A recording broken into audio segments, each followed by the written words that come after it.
The Bible is 25% prophecy, you know that. It's been 100% accurate. We are futurists when it comes to the fact that there are 300 to 500 more prophecies that are left to be fulfilled. They're going to be fulfilled in the future in a physical, literal, global, apocalyptic context. It makes sense that the human race would be moving in the direction that the prophecies predict. For example, we're told in the book of the Revelation that there will be a global commerce in the last days, and everybody will do business by having some kind of personal identifier. And we see that happening in the world today, right? Where in some places they're already doing all of this where there's no cash, they don't accept cash, but you can use your palm or your fingerprint or your face print or something like that in order to identify yourself and access your funds and all. And so we see how that could happen. And you'd say, hey, we need to be moving in this direction, right? Well, we are. We're not only moving in it, we're there. Biometrics, artificial intelligence, cashless commerce, the manipulation of human DNA, global government, the exponential growth of human knowledge, and the rebirth of the nation of Israel are all end times phenomena that the Bible predicts, and all of them are increasingly trending in the news, and people are talking about them. Non-believers are really interested in these things. I always like to give a couple of disclaimers, and I think all of us should be wise in this way. We're careful to use recognized, reliable sources for news because we don't want to come across as being sensational.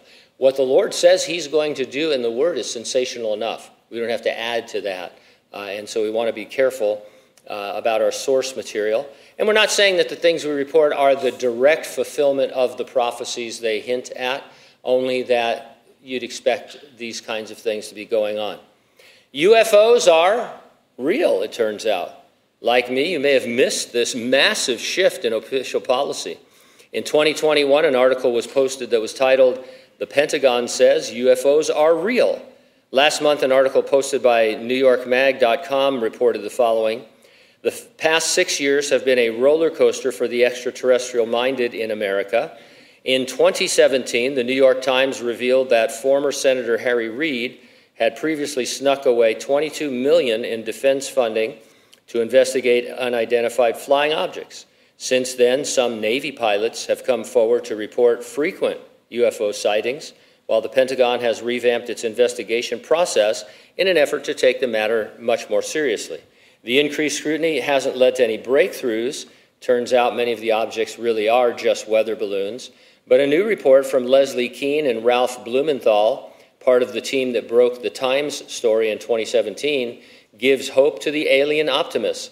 On the science website The Debrief, the pair described the story of a defense intelligence whistleblower, David Charles Grush, who has alleged that the intelligence community is hiding classified evidence of, quote, intact and partially intact craft of non-human origin.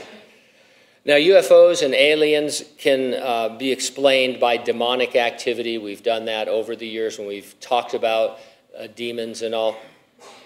So what does UFOlogy have to do with Bible prophecy? Well, reaching way back, some of you might recall something President Ronald Reagan said about aliens.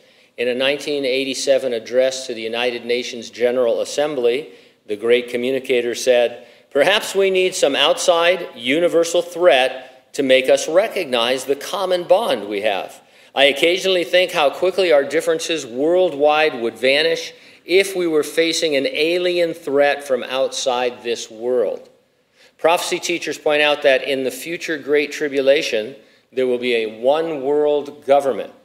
A cleaner, more accurate way to put it is that we will have global government. That means individual sovereign nations like the United States will give up their sovereignty to a governing body, which later will be dominated by the satanic dictator we commonly call the Antichrist.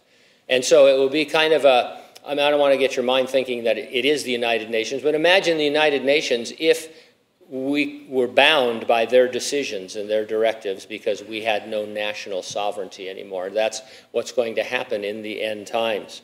What could motivate a strong sovereign nation to surrender its sovereignty to a small group of elitists? Well, the COVID-19 pandemic was accompanied by calls to develop a global response.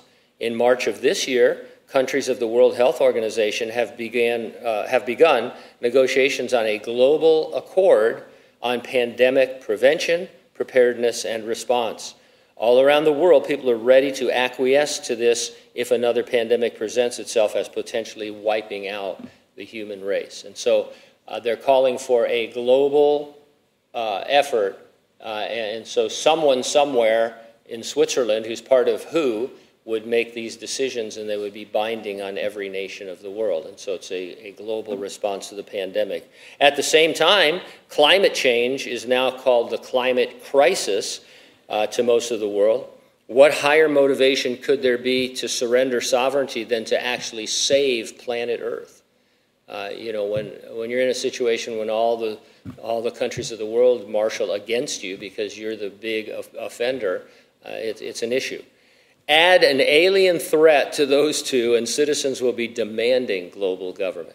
I mean, remember all the fear and trepidation during COVID? Add to that,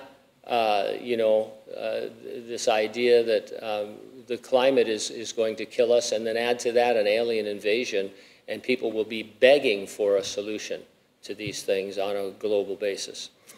We're witnessing what we like to call stage setting for the 7-year Great Tribulation, the time of Jacob's trouble that is described in the last book of the Bible. We will not be on earth during that terrible time of Jacob's trouble. The resurrection and the rapture of the church are imminent. Could happen at any moment. Nothing needs to happen before it happens.